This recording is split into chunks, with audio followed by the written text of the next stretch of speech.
যে দিবস, যে অভ্যুত্থান পালন করতে, শ্রদ্ধা জানাতে আমরা এইখানেই সভা করছি, সেটা ছিল বিদ্রোহের, সেটা ছিল দ্রোহের, সেটা ছিল প্রতিবাদের, প্রতিরোধের। তাতে আমরা জিতেছি। কিন্তু এখন প্রতিবাদ নয়, প্রতিরোধ তো নয়, এখন রেকনসিলিয়েশন, নিজেদের মধ্যে সমঝোতা প্রতিষ্ঠা, রিকনস্ট্রাকশন, পুনরায় গঠন করা। এত যে অন্যায় অত্যাচার হয়েছে, এত যে অর্থনীতি ধ্বংস হয়েছে, গণতন্ত্র নেই, মানবাধিকার নেই, এগুলো পুরো প্রতিষ্ঠা করা।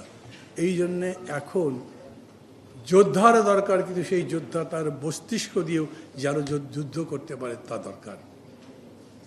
প্রপোর্শনাল রিপ্রেজেন্টেশন এটা ঠিক, এখন যেটা চলছে না, এটা ওরা বলে ফার্স্ট পাস দি পোস্ট, মানে যেরকম ভোট এখন চলছে, এখানে খুশরু ভাইয়ের দল সবচেয়ে বেশি ভোট পেলে কত পাবে?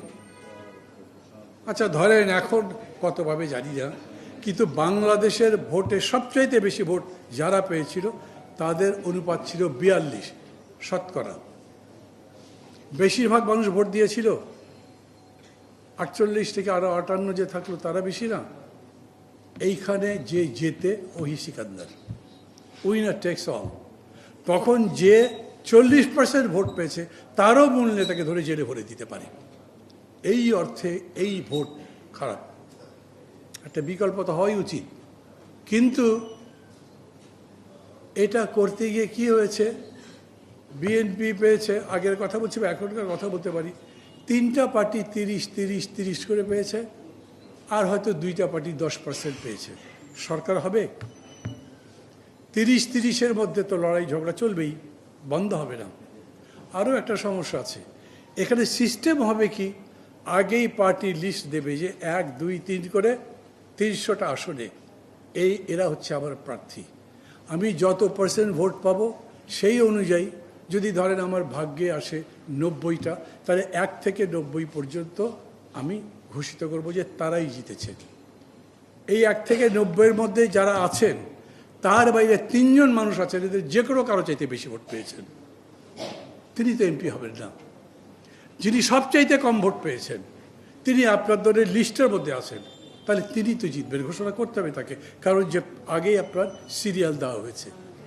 এটা কোনো বিকল্প করা যাবে? আমি এখন পর্যন্ত জানি না।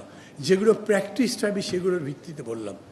এই জন্যে আমরা পরবর্তীতে বলেছি যে না, আমরা এই সংখ্যানুপাতিক ভোটের কথা বলছি না, আমরা 1 কক্ষ 2 কক্ষের মধ্যে বলছি, নিচের কক্ষে আগের মতোই ভোট হোক, উপরের কক্ষে ভোট আর ওরকম ডাইরেক্ট হবে না।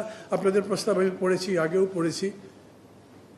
এটা এখন পর্যন্ত যেমন কেউ বলছেন রোটেশন, কেউ বলছেন যে নিচে যে ভোট পেয়েছে সেই অনুযায়ী যত সংখ্যা আছে তত সংখ্যায় প্রপোর্শনেটলি তাদেরকে আসন দেওয়া হবে।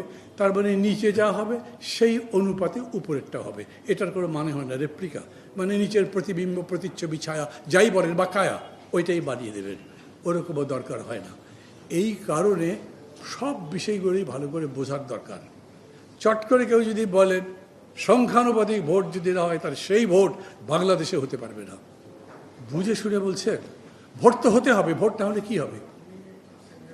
ইউরোপ আমেরিকাতে এখন আর বছরে বছরে কেন দশকেও গণ অভ্যুত্থান হয় না। গণ অভ্যুত্থান কি খুব ভালো জিনিস?